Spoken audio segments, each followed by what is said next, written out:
I'm Larry Mendte. Welcome to Another Thing. Bullying. Several high-profile cases in our area have received national attention and calls for a crackdown both in the schools and in our neighborhoods. We're going to explore the topic from several angles during this show, but let's start with Kolodziej in Philadelphia and the push there to fight back against the bullies. Ellen. Bullying nowadays isn't like the old times where a kid would just beat up another kid in the schoolyard. Now even adults are getting caught on camera behaving badly. Take, for example, the ESPN reporter who recently was caught berating a tow truck worker. Lose some weight, baby girl. Now, ESPN suspended Britt McHenry for 1 week, but a lot of people are calling for her to be fired. But some local bullying experts say that goes too far. We can't have people losing jobs and careers because it affects more than just losing your job. It affects everything that they do. They need that education. They need awareness. They need to be held accountable for the decisions and the behaviors they make. So if it means suspending somebody for a little while to make their pocketbook a little less heavy, then that's what it needs to do. Maybe they'll think again. There needs to be training, and whether you work at ESPN or you work at corporate America or you work in a school, there's never enough awareness. And that's Dr. Claudio Cirillo's mission, to travel around the country raising awareness about bullying in all aspects of life. He was bullied as a kid, and he knows the pain. So the message is that I hope they reach out if they have an issue, and maybe that they can help to say, you know what, next time they see it happening, they can step in and stop it, or support and report it and tell somebody it's going on. Students at Bonner Prendy High School started the first anti-bullying club in the Archdiocese of Philadelphia. They say if they can stop one student from taking his own life, it's well worth it. We do like little activities and stuff. It's really helping, like rather than going to a teacher or someone, like it's easier to talk to more like of your peers. #BP Bully Free. So anti-bullying programs like the one here at Bonner Prendy are popping up all over the country. Even the Children's Hospital of Philadelphia is getting involved. They send out psychologists to elementary schools all over the area to spread awareness. And that way, once the kids get here to high school, they've already heard the anti-bullying message loud and clear. Reporting for Another Thing, I'm Kolodziej. Thank you, Ellen. Now for more on bullying, we want to continue the conversation with Detective Rick Bruccilierre from the Monmouth County Prosecutor's Office and also Andrew Yeager, who is with the Association of Student Assistance Professionals of New Jersey and was formerly the president. As a matter of fact, you just stepped down as the president. There's all these conversations about bullying. It is one of the most talked about topics in the country, especially when you get a high-profile case. And I think lost in all of that are some basic definitions. So I'm going to start, we'll start with the schools and then move over to the prosecutor's office. What is bullying? That is the fundamental question, Larry, because it depends on who you ask, and how you answer that question fundamentally alters what we look for, what we see, how we respond, and how we teach about bullying. So I'll give you three very basic definitions. If you ask sort of the average person on the street, or even bullying experts around the country, they're going to say that bullying involves an imbalance of power, it's deliberate, it's designed to hurt, and it usually does cause problems or pain or some type of consequences in the victim. You're giving a lot of credit to the average guy on the street, let me tell you. Perhaps, but that's sort of fundamentally at most people's gut. Is somebody bigger, stronger, there's that imbalance of power, so it's the big jock beating up the little kids, or the queen bees, making fun of the loner girl. The problem is, although that exists, it's very, very rare. When you look at the number of bullying cases that we address in the schools, those are such a small percentage of the number of bullying cases that we actually respond to. They create these stereotypes and these caricatures and these cliches about what bullying is. And I think there's a lot of problems with that. Now, if you ask a legislator what bullying is, they're going to give you certainly what they gave us in New Jersey, which is the most comprehensive anti-bullying legislation in the country, and one that a lot of states are following. And that's basically civil rights legislation. In order to qualify as bullying, you have to have an identifying characteristic, often a protected class, but not always. So those are kind of the two main definitions. I have a third definition, which is essentially bullying is an attempt to meet otherwise normal and even healthy needs and goals, but they're carried out inappropriately and at somebody else's expense. Oh, that's the psychologist part of you coming out. Let's talk to a prosecutor. When does it reach your office? Ultimately, when it reaches that level to a crime, and I think it was alluded, there's a difficulty though in when does it become a crime. And it really look at the case itself. And it's often when does words or when does an action that's normally hurtful towards somebody else elevate it to say, oh, this is really problematic. It's now fit the statutory definition of what a crime could be. We have things at the lower level of offenses, harassment.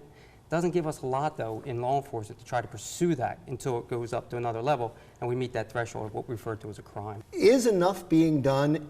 Are there enough laws? Is that legislation good enough for you so it doesn't get to the point where it becomes a crime? It has asked the schools to do a lot more. And I think for law enforcement's perspective is that if it rises to a level where law enforcement needs to get involved, there's a documented incident as to what's occurring. So that's too late, though, right? At the point where there's a documented incident, that means somebody was harmed. Yes. It's a harm to the point where it was a crime. Absolutely.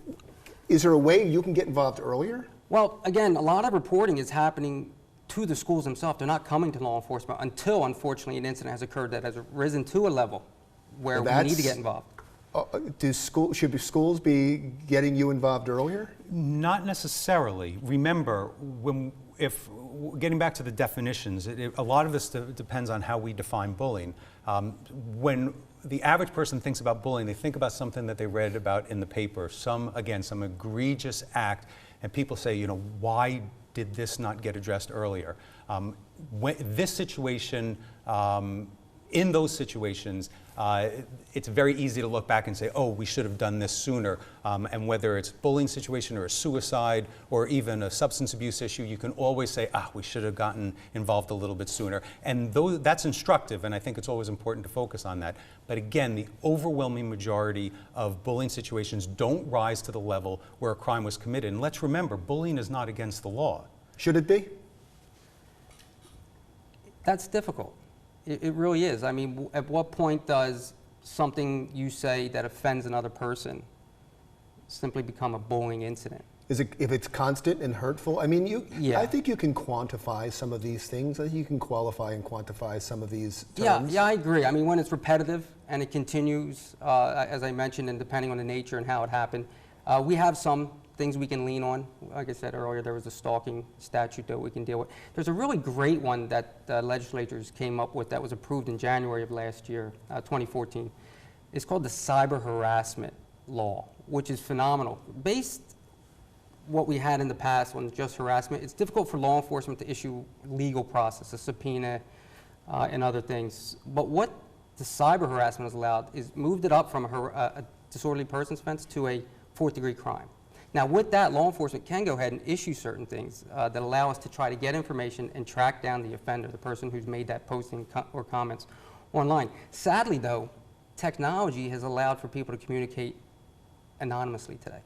And that's a big problem. I love that we ended with cyberbullying because that's the topic in our next segment. But first, I want to thank Detective Rick Bruccilierre from the Monmouth County Prosecutor's Office and also Andrew Yeager, who just stepped down as president of the Association of Student Assistance Professionals of New Jersey. As I said, we're going to talk about cyberbullying. Guess what? There is an app for that. Kimberly Kravitz has that story next.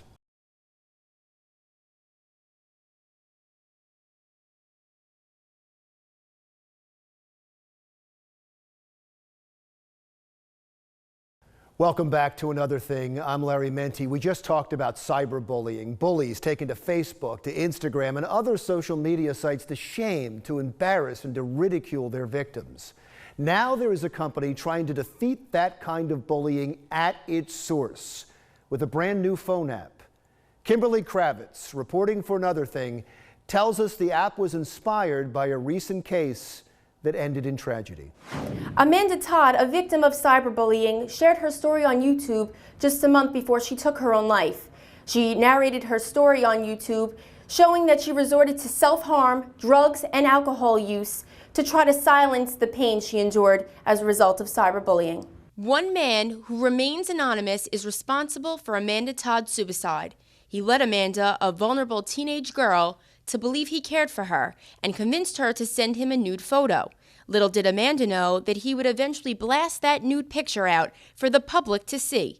The acts of this one man destroyed a 15-year-old girl, resulting in the decision to take her life. There are no borders, there are no boundaries, and it doesn't matter that, you know, it's not going to be your next door neighbor. It could be someone halfway across the world that's behind the screen. By definition, cyberbullying occurs over the phone and computer, and nearly 43% of teens have been bullied online. 1 in 4 will tell you that it's happened more than once. This app has been created to stop the problem before it starts. The very devices used to commit cyberbullying may be the ones to stop it. Todd Schobel is the man behind this app, designed to protect the victims, and it's called the Stop It app. So how do I put a tool in their hands so they self-report? And I felt the best way to do that was go to where they live, put it on their cell phone, and give them an app. The Stop It app has been named one of the top 5 apps to help change the world by CNN and one of the 6 awesome apps for classroom management by Scholastic Academics. The kids virtually download the mobile application for free. They put in their IntelliCode and they're ready to go. The school cyberbully contact is already populated and ready. They can start using the app in seconds. The idea behind the Stop It app is the deterrent factor, that it will put fear in the minds of the bully because it will increase the likelihood of getting caught. And it's anonymous. So you screen capture that evidence, hit the school cyberbully contact button on the phone, and boom, it goes off to as many administrators that are set up for that district, and they all see it at once in real time. So we have kids who actually want to report things that are going on, but they don't have the way to do it. And it's not only an anonymous feature that they can reach out to a school counselor, but it's the texting and the phone call hotline that's been so important. The Stop It app is now in close to 80 schools throughout the world, including Canada, Australia, Nicaragua, and South Korea. The hope is that this kind of technology can combat the future of cyberbullying. It's a global teaching of awareness that we have to do, but it's like it's so slow, it moves so slow, because what people think is it's not going to happen in my backyard. It's not going to happen to my kid. And you know what? I never thought it would happen to mine either, but it did.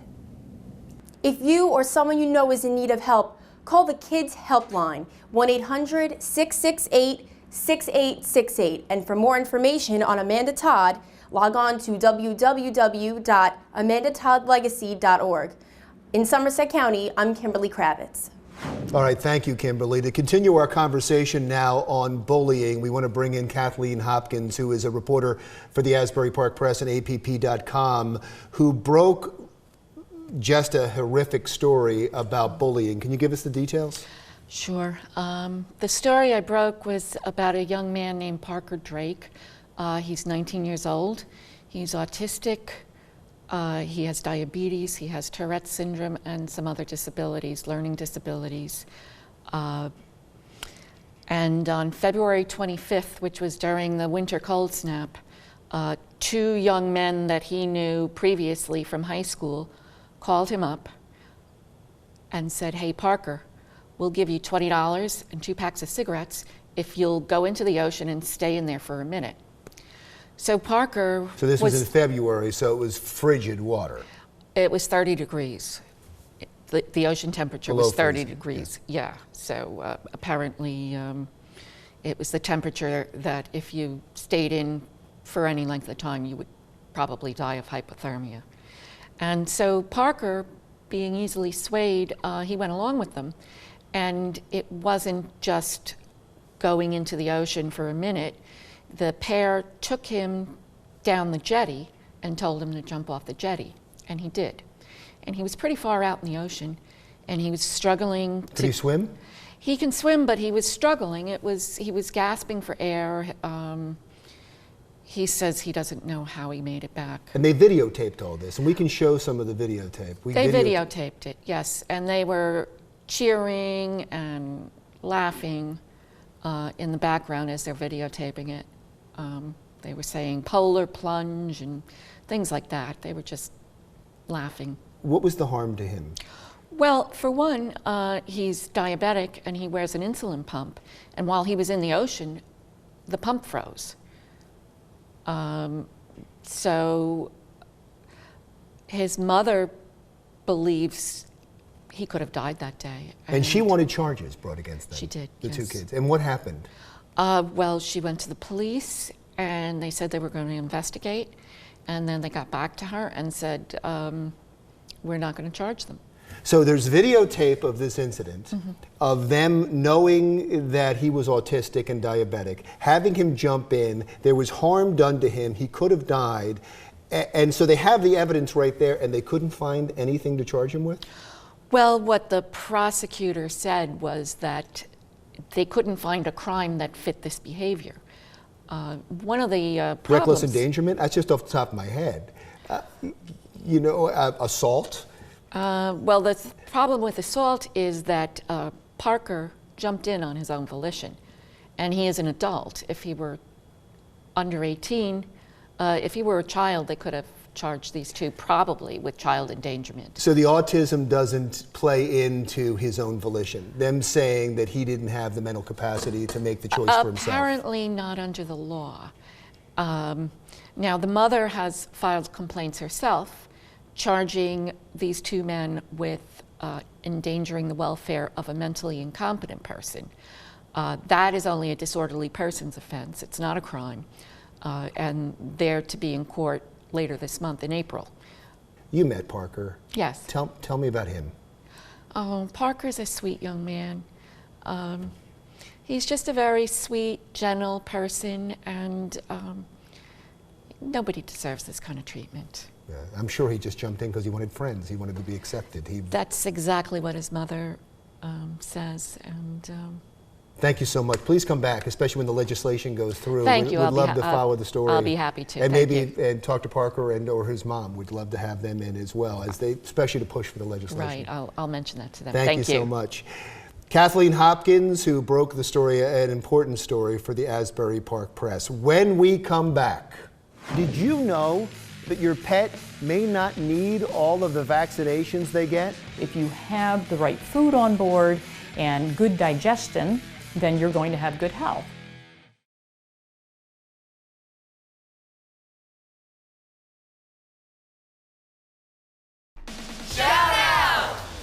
A shout out now to Color Me Belmar. It happens on the beaches and boardwalk of Belmar, New Jersey on May 9th, starting at 9:30. Runners are splashed with color at 5 stations along the 3K run. Proceeds help people with disabilities in Monmouth and Ocean Counties, New Jersey. To register, go to frainc.org.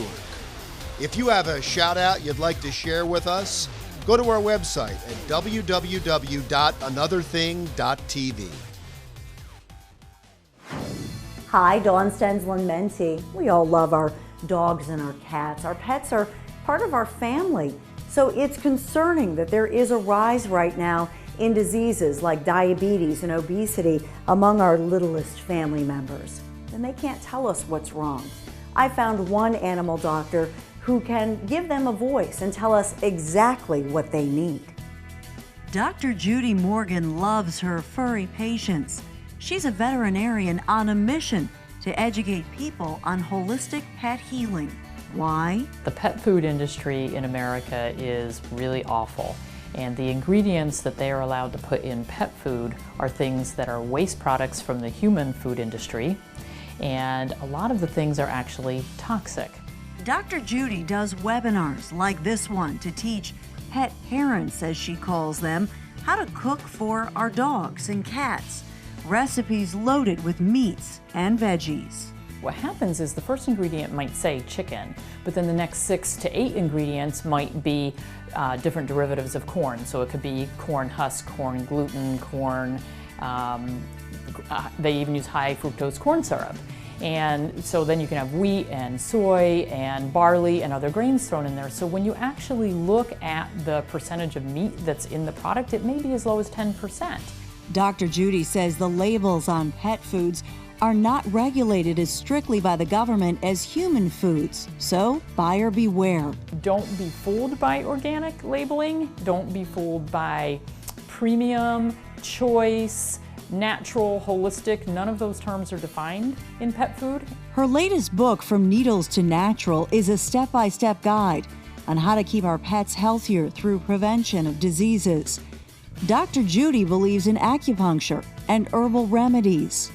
She says her home-cooked whole food diet saves lives and costs less in the long run. we end up with a lot of disease problems. We end up with diabetes, we end up with Cushing's disease, we end up with severe allergies because these dogs can't process the products that they're fed.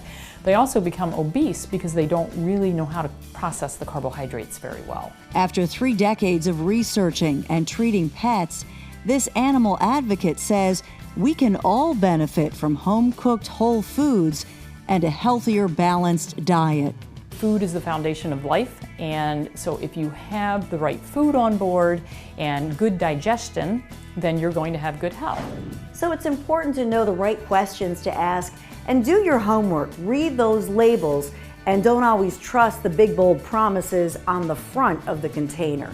You know, kind of like we read the labels and are careful about the food we feed everybody in our family. For Another Thing, I'm Dawn Stensland Mendte. Up next, Larry's commentary.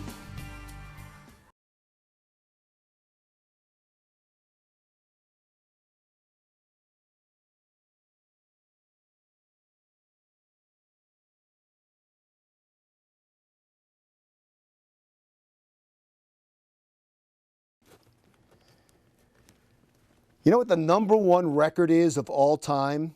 The Twist by the legendary Chubby Checker. Now this is Twistin' USA. He did a lot of Twistin' songs. But the original, released in 1960, it was more than a song. It was more than a dance craze. It was an international phenomenon. Even people who couldn't dance could do the twist. And the song is still sang and the dance is still danced at weddings and other events till this very day. It has lived on for over 50 years, and that's not all. Chubby Checker has loads of top 10 singles, and at one time, he had 5 albums in the top 12.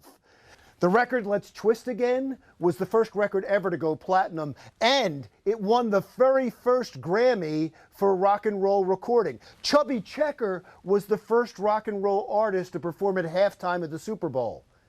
So why am I telling you all this about Chubby Checker? To lead up to this question. How in the name of all that is holy is Chubby Checker not in the Rock and Roll Hall of Fame? It would be like not having Babe Ruth in the Baseball Hall of Fame in Cooperstown, or not having Johnny Unitas in the Football Hall of Fame in Canton. Chubby Checker is still performing. I interviewed him recently, and he seems to be taking the snub better than I am. How are you not in the Rock and Roll Hall of Fame? In time. They'll get it together. It's okay. Chubby Checker may not be upset about it, but fellow Philly artists Hall & Oates are, and they think there is a bias against Philadelphia acts, and they said so during their induction ceremony last year. Do you know that we're the only homegrown Philadelphia band that has been put into the Rock and Roll Hall of Fame? Do you guys know that? Now, I'm not saying that because I'm proud of that. Survivor! I'm saying that because that's up. It is messed up. And the biggest slight is to the man born Ernest Evans, known to the world as Chubby Checker. Chubby Checker can smile through the constant insult by the Hall of Fame, but he does say that if they wait too long to induct him, he doesn't want it. I always say now, if they wait until I get a little too old and I can't benefit from it, then I'm going to sort of say, fellas, thank you, but I pass on it. I don't blame him in the least. And here's what the people at the Rock and Roll Hall of Fame don't realize. The legend of Chubby Checker doesn't suffer by not being inducted. He will always be the father of the twist. But the Rock and Roll Hall of Fame does suffer and loses credibility. If they don't fix their most glaring snub soon, they risk becoming a joke.